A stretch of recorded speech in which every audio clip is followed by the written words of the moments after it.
अथ श्री ब्रह्मांड विजय श्रीशिवकवचम्। नारद उवाच शिवस्य कवचं ब्रूहि मत्स्यराजेन यद्धृतम्। नारायण महाभाग श्रोतुं कौतूहलं मम। श्रीनारायण उवाच कवचं शृणु विप्रेन्द्र शङ्करस्य महात्मनः। ब्रह्माण्ड विजयं नाम सर्वावयवरक्षणम्। पुरा दुर्वाससा दत्तं मत्स्यस्य राजाय धीमते। दत्त्वा षडक्षरं मन्त्रं सर्वपापप्रणाशनम्। स्थिते च कवचे देहे नास्ति मृत्युश्च जीविनाम्। अस्त्रे शस्त्रे जले वहनौ सिद्धिश्चेन्नास्ति संशयः। यद्धृत्वा पठनात् बाणः शिवत्वं प्राप लीलया। बभूव शिवतुल्यश्च यद्धृत्वा नन्दिकेश्वरः। वीरश्रेष्ठो वीरभद्रो साम्बो भूद्धारणाद्यतः। त्रैलोक्यविजयी राजा हिरण्यकशिपुः स्वयं। हिरण्याक्षश्च विजयी चाभवद्धारणाद्धिसः। यद्धृत्वा पठनात् सिद्धो दुर्वासा विश्वपूजितः। जैगीषव्यो महायोगी पठनाद्धारणाद्यतः। यद्धृत्वा वामदेवश्च देवलः पवनः स्वयम्। अगस्त्यश्च पुलस्त्यश्च अभवत् विश्वपूजितः। ॐ नमः शिवायेति च मस्तकं मे सदावतु। ॐ नमः शिवायेति च स्वाहा भालं सदावतु। ॐ ह्रीं श्रीं क्लीं शिवायेति स्वाहा नेत्रे सदावतु। ॐ ह्रीं क्लीं ॐ शिवायेति नमो मे पातु नासिकाम्। ॐ नमः शिवाय शान्ताय स्वाहा कण्ठं सदावतु। ॐ ह्रीं श्रीं हूं संसार कर्त्रे स्वाहा कर्णौ सदावतु। ॐ ह्रीं श्रीं पञ्चवक्त्राय स्वाहा दन्तं सदावतु। ॐ ह्रीं महेशाय स्वाहा चाधरं पातु मे सदा। ॐ ह्रीं श्रीं क्लीं त्रिनेत्राय स्वाहा केशान् सदावतु। ॐ ह्रीं ऐं महादेवाय स्वाहा वक्षः सदावतु। ॐ ह्रीं श्रीं क्लीं मे रुद्राय स्वाहा नाभिं सदावतु। ॐ ह्रीं ऐं श्रीं श्रीं ईश्वराय स्वाहा पृष्ठं सदावतु। ॐ ह्रीं क्लीं मृत्युञ्जयाय स्वाहा भ्रुवौ सदावतु। ॐ ह्रीं श्रीं क्लीं ईशानाय स्वाहा पार्श्वं सदावतु। ॐ ह्रीं ईश्वराय स्वाहा च उदरं पातु मे सदा। ॐ श्रीं ह्रीं मृत्युञ्जयाय स्वाहा बाहु सदावतु। ॐ ह्रीं श्रीं क्लीं ईश्वराय स्वाहा पातु करौ मम। ॐ महेश्वराय रुद्राय नितम्बं पातु मे सदा। ॐ ह्रीं श्रीं भूतनाथाय स्वाहा पादौ सदावतु। ॐ सर्वेश्वराय सर्वाय स्वाहा पादौ सदावतु। प्राच्यां मां पातु भूतेशः आग्नेयां पातु शङ्करः। दक्षिणे पातु मां रुद्रो नैऋत्यां स्थाणुरेव च पश्चिमे खण्डपरशुर्वायव्यां चन्द्रशेखरः उत्तरे गिरिशः पातु चैशान्याम् ईश्वरः स्वयम् ऊर्ध्वे मृडः सदा पातु चाधो मृत्युञ्जयः स्वयं जले स्थले चान्तरिक्षे स्वप्ने जागरणे सदा पिनाकी पातु मां प्रीत्या भक्तं वै भक्तवत्सलः इति ते कथितं वत्स कवचं परमाद्भुतम् 10 लक्षजपेनैव सिद्धिर्भवति निश्चितम् यदि स्यात् सिद्धकवचो रुद्रतुल्यो भवेद्ध्रुवम् तव स्नेहान्मया ख्यातं प्रवक्तव्यं न कस्यचित् कवचं काण्वशाखोक्तम् अतिगोप्यं सुदुर्लभम् अश्वमेधसहस्राणि राजसूयशतानि च सर्वाणि कवचस्यास्य फलं नार्हन्ति षोडशी कवचस्य प्रसादेन जीवन्मुक्तो भवेन्नरः सर्वज्ञः सर्वसिद्धेषु मनोमायी भवेद्ध्रुवम् इदं कवचम् अज्ञात्वा भवेद्यः शङ्करप्रभुं शतलक्षं प्रजप्तोऽपि न मन्त्रः सिद्धिदायकः श्रीशाम्ब सदाशिवार्पणमस्तु। नारद उवाच शिवस्य कवचं ब्रूहि मत्स्यराजेन यद्धृतम् नारायण महाभाग श्रोतुं कौतूहलं मम। श्रीनारायण उवाच कवचं शृणु विप्रेन्द्र शङ्करस्य महात्मनः ब्रह्माण्डविजयं नाम सर्वावयवरक्षणम् पुरा दुर्वाससा दत्तं मत्स्यस्य राजाय धीमते दत्त्वा षडक्षरं मन्त्रं सर्वपापप्रणाशनम् स्थिते च कवचे देहे नास्ति मृत्युश्च जीविनाम् अस्त्रे शस्त्रे जले वहनौ सिद्धिश्चेन्नास्ति संशयः यद्धृत्वा पठनात् बाणः शिवत्वं प्राप लीलया बभूव शिवतुल्यश्च यद्धृत्वा नन्दिकेश्वरः वीरश्रेष्ठो वीरभद्रो साम्बो भूद्धारणाद्यतः त्रैलोक्यविजयी राजा हिरण्यकशिपुः स्वयं हिरण्याक्षश्च विजयी चाभवद्धारणाधीशः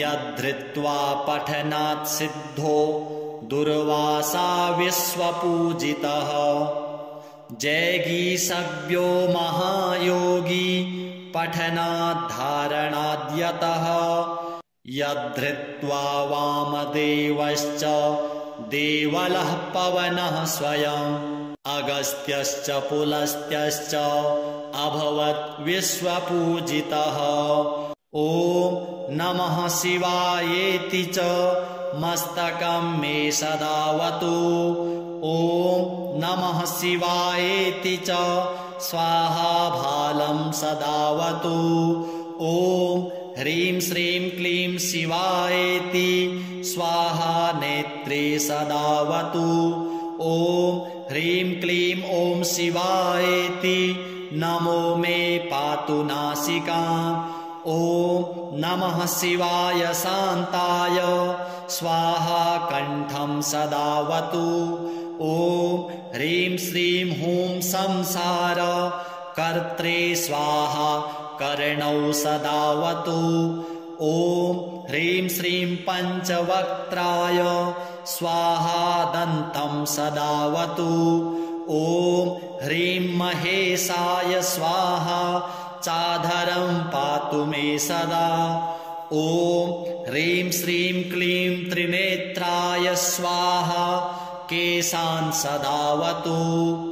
ॐ ह्रीं ऐं महादेवाय स्वाहा वक्षः सदावतु। ॐ ह्रीं श्रीं क्लीं मे रुद्राय स्वाहा नाभिं सदावतु।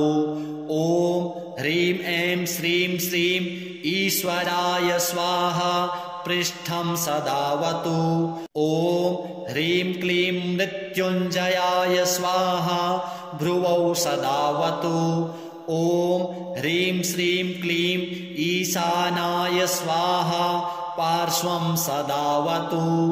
ॐ ह्रीं ईश्वराय स्वाहा च उदरं पातु मे सदा। ॐ श्रीं ह्रीं मृत्युञ्जयाय स्वाहा बाहु सदावतु। ॐ ह्रीं श्रीं क्लीं ईश्वराय स्वाहा पातु करौ मम। ॐ महेश्वराय रुद्राय नितम्बं पातु मे सदा। ॐ ह्रीं श्रीं भूतनाथाय स्वाहा पादौ सदावतु। ॐ सर्वेश्वराय शर्वाय स्वाहा पादौ सदावतु। प्राच्यां मां पातु भूतेशः आग्नेयां पातु शङ्करः दक्षिणे पातु मां रुद्रो नैऋत्यां स्थाणुरेव च पश्चिमे खण्डपरशुर्वायव्यां चन्द्रशेखरः उत्तरे गिरिशः पातु चैशान्याम् ईश्वरः स्वयं ऊर्ध्वे मृडः सदा पातु चाधो मृत्युञ्जयः स्वयं जले स्थले चान्तरिक्षे स्वप्ने जागरणे सदा पिनाकी पातु मां प्रीत्या भक्तं वै भक्तवत्सलः इति ते कथितं वत्स कवचं परमाद्भुतं 10 लक्ष जपेनैव सिद्धिर्भवति निश्चितं यदि स्यात् सिद्धकवचो रुद्रतुल्यो भवेत् ध्रुवं तव स्नेहान्मयाख्यातं प्रवक्तव्यं न कस्यचित् कवचं काण्वशाखोक्तम् अतिगोप्यं सुदुर्लभम् अश्वमेधसहस्राणि राजसूयशतानि च सर्वाणि कवचस्यास्य फलं नार्हन्ति षोडशी कवचस्य प्रसादेन जीवन्मुक्तो भवेन्नरः सर्वज्ञः सर्वसिद्धेषु मनोमायी भवेत् ध्रुवम् इदं कवचम् अज्ञात्वा भवेद्यः शङ्करप्रभुं शतलक्षं प्रजप्तोऽपि न मन्त्रः सिद्धिदायकः श्रीशाम्ब सदाशिवार्पणमस्तु। नारद उवाच शिवस्य कवचं ब्रूहि मत्स्यराजेन यद्धृतं नारायण महाभाग श्रोतुं कौतूहलं मम।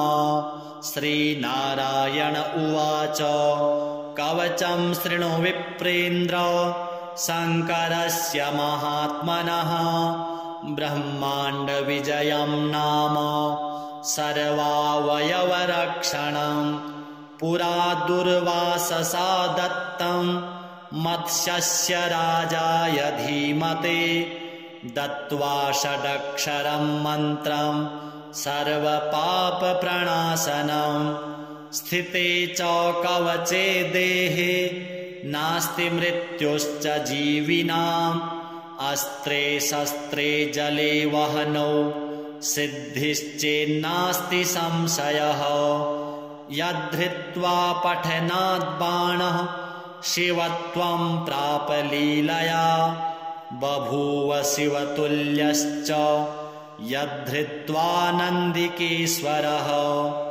वीरश्रेष्ठो वीरभद्रो साम्बो भूद्धारणाद्यतः त्रैलोक्यविजयी राजा हिरण्यकशिपुः स्वयं हिरण्याक्षश्च विजयी चाभवद्धारणाद्धिसः यद्धृत्वा पठनात् सिद्धो दुर्वासा विश्वपूजितः जैगीषव्यो महायोगी पठनाद्धारणाद्यतः यद्धृत्वा वामदेवश्च देवलः पवनः स्वयं अगस्त्यश्च पुलस्त्यश्च अभवत् विश्वपूजितः ॐ नमः शिवायेति च मस्तकं मे सदावतु ॐ नमः शिवायेति च स्वाहा भालं सदावतु ॐ ह्रीं श्रीं क्लीं शिवायेति स्वाहा नेत्रे सदावतु ॐ ह्रीं क्लीं ॐ शिवायेति नमो मे पातु नासिकाम् ॐ नमः शिवाय शान्ताय स्वाहा कण्ठं सदावतु ॐ ह्रीं श्रीं हूं संसार कर्त्रे स्वाहा कर्णौ सदावतु ॐ ह्रीं श्रीं पञ्चवक्त्राय स्वाहा दन्तं सदावतु ॐ ह्रीं महेशाय स्वाहा चाधरं पातु मे सदा ॐ ह्रीं श्रीं क्लीं त्रिनेत्राय स्वाहा केशान् सदावतु ॐ ह्रीं ऐं महादेवाय स्वाहा वक्षः सदावतु ॐ ह्रीं श्रीं क्लीं मे रुद्राय स्वाहा नाभिं सदावतु ॐ ह्रीं ऐं श्रीं श्रीं ईश्वराय स्वाहा पृष्ठं सदावतु ॐ ह्रीं क्लीं मृत्युञ्जयाय स्वाहा भ्रुवौ सदावतु ॐ ह्रीं श्रीं क्लीं ईशानाय स्वाहा पार्श्वं सदावतु ॐ ह्रीं ईश्वराय स्वाहा च उदरं पातु मे सदा ॐ श्रीं ह्रीं मृत्युञ्जयाय स्वाहा बाहु सदावतु ॐ ह्रीं श्रीं क्लीं ईश्वराय स्वाहा पातु करौ मम ॐ महेश्वराय रुद्राय नितम्बं पातु मे सदा ॐ ह्रीं श्रीं भूतनाथाय स्वाहा पादौ सदावतु ॐ सर्वेश्वराय सर्वाय स्वाहा पादौ सदावतु प्राच्यां मां पातु भूतेशः आग्नेयां पातु शङ्करः दक्षिणे पातु मां रुद्रो नैऋत्यां स्थाणुरेव च पश्चिमे खण्डपरशुर्वायव्यां चन्द्रशेखरः उत्तरे गिरिशः पातु चैशान्याम् ईश्वरः स्वयम् ऊर्ध्वे मृडः सदा पातु चाधो मृत्युञ्जयः स्वयम् जले स्थले चान्तरिक्षे स्वप्ने जागरणे सदा पिनाकी पातु मां प्रीत्या भक्तं वै भक्तवत्सलः इति ते कथितं वत्स कवचं परमाद्भुतं 10 लक्ष जपेनैव सिद्धिर्भवति निश्चितं यदि स्यात् सिद्धकवचो रुद्रतुल्यो भवेद्ध्रुवम् तव स्नेहान्मया ख्यातं प्रवक्तव्यं न कस्यचित् कवचं काण्वशाखोक्तम् अतिगोप्यं सुदुर्लभम् अश्वमेधसहस्राणि राजसूयशतानि च सर्वाणि कवचस्यास्य फलं नार्हन्ति षोडशी कवचस्य प्रसादेन जीवन्मुक्तो भवेन्नरः सर्वज्ञः सर्वसिद्धेषु मनोमयी भवेद्ध्रुवम् इदं कवचम् अज्ञात्वा भवेद्यः शङ्करप्रभुं शतलक्षं प्रजप्तोऽपि न मन्त्रः सिद्धिदायकः। श्रीशाम्ब सदाशिवार्पणमस्तु। नारद उवाच शिवस्य कवचं ब्रूहि मत्स्यराजेन यद्धृतं नारायण महाभाग श्रोतुं कौतूहलं मम।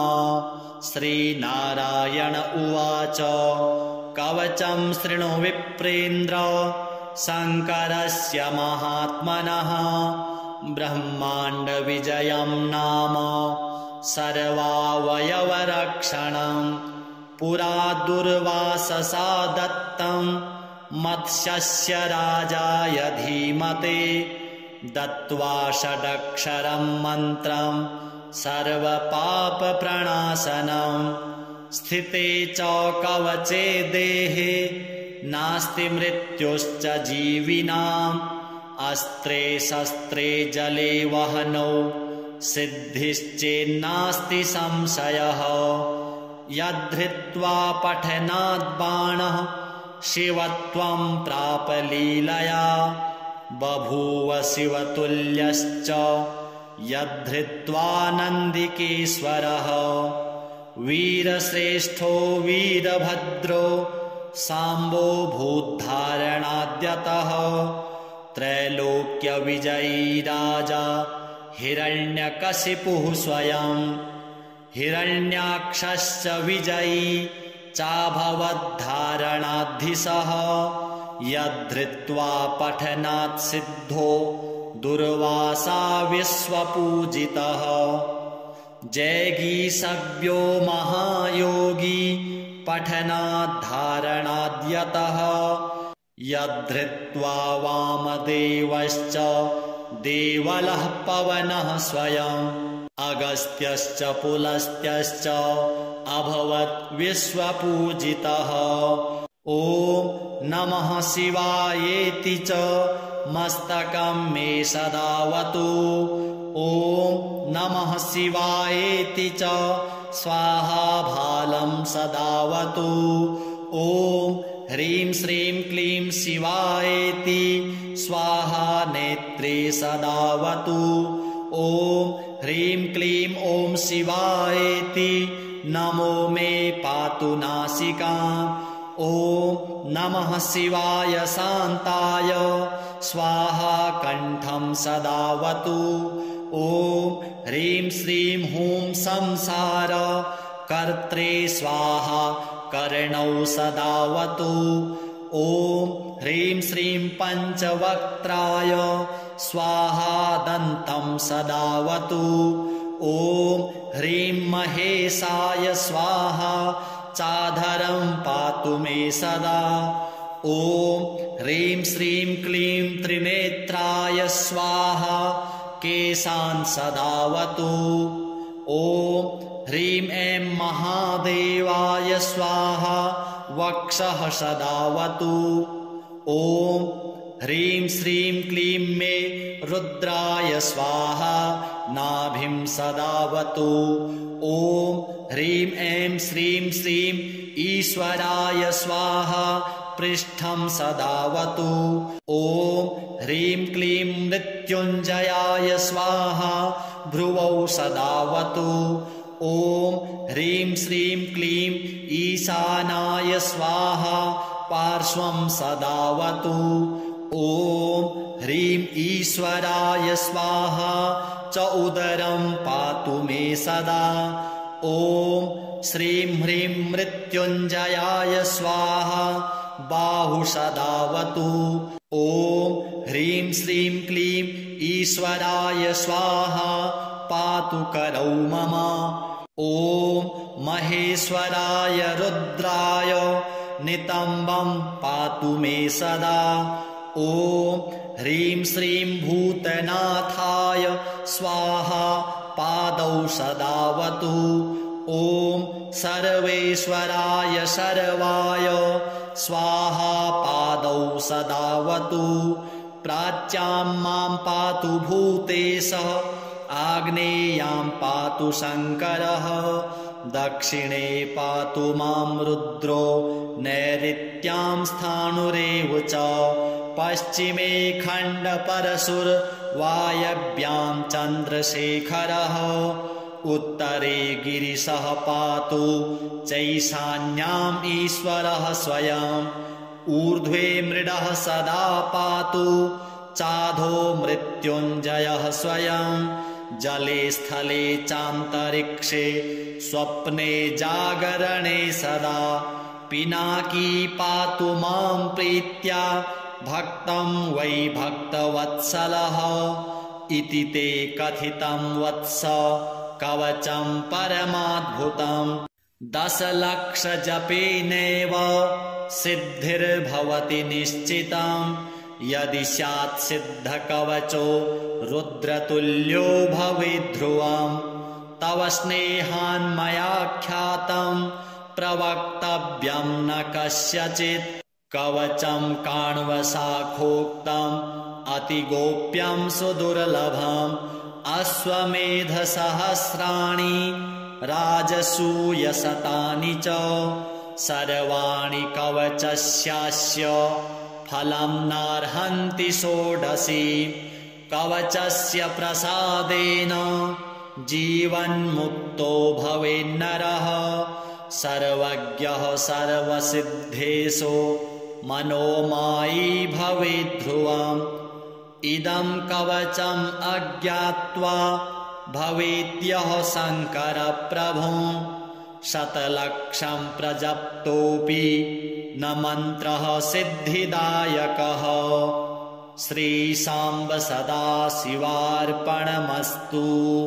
नारद उवाच शिवस्य कवचं ब्रूहि मत्स्यराजेन यद्धृतं नारायण महाभाग श्रोतुं कौतूहलं मम।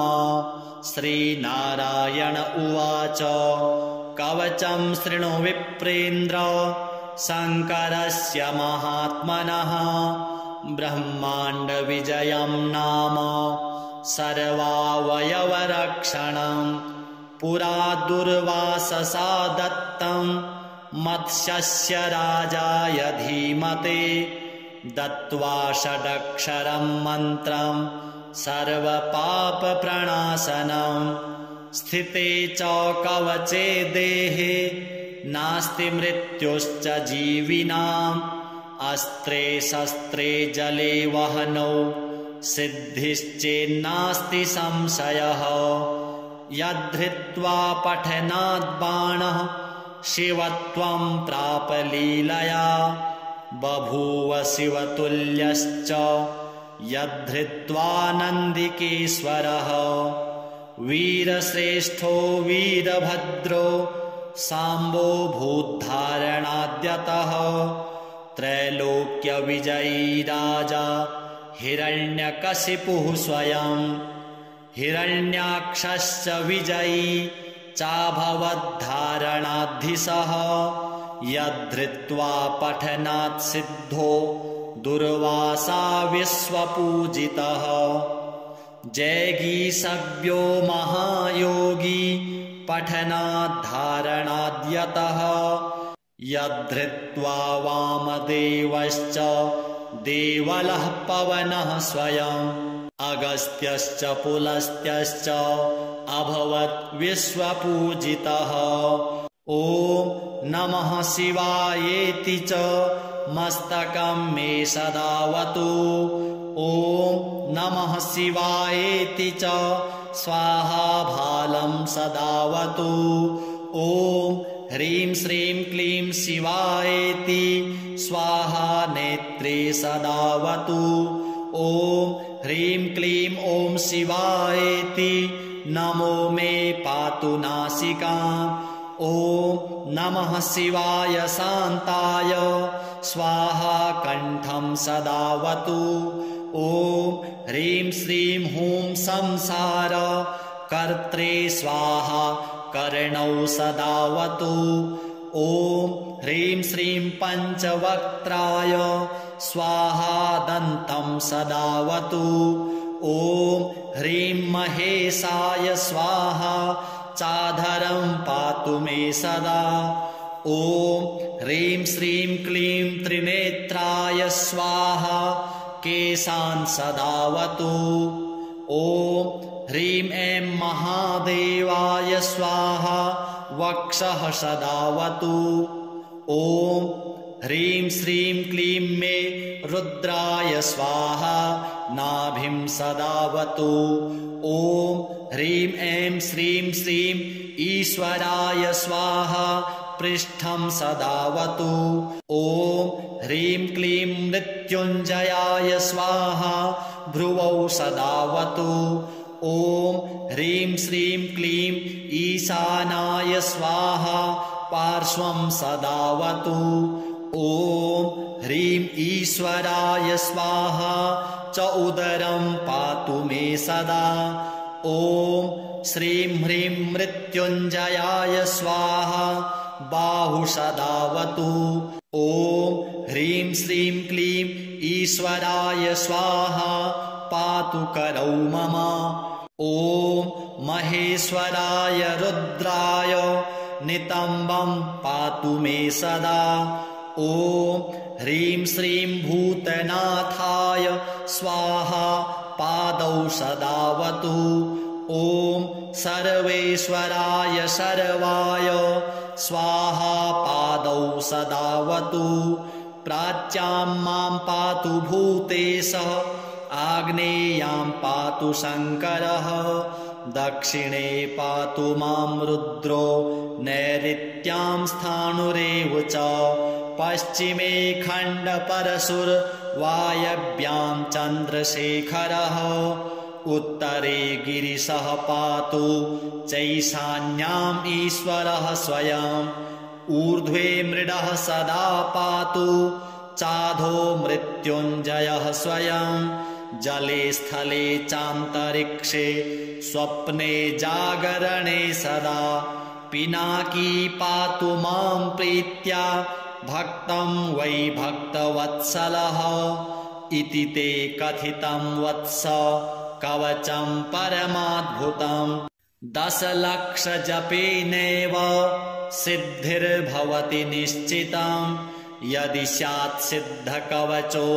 रुद्रतुल्यो भवेद्ध्रुवं तव स्नेहान्मयाख्यातं प्रवक्तव्यं न कस्यचित् कवचं काण्वशाखोक्तम् अतिगोप्यं सुदुर्लभम् अश्वमेधसहस्राणि राजसूयशतानि च सर्वाणि कवचस्यास्य फलं नार्हन्ति षोडशी कवचस्य प्रसादेन जीवन्मुक्तो भवेन्नरः सर्वज्ञः सर्वसिद्धेषु मनोमायी भवेद्ध्रुवम् इदं कवचम् अज्ञात्वा भवेद्यः शङ्करप्रभुं शतलक्षं प्रजप्तोऽपि न मन्त्रः सिद्धिदायकः श्रीशाम्ब सदाशिवार्पणमस्तु।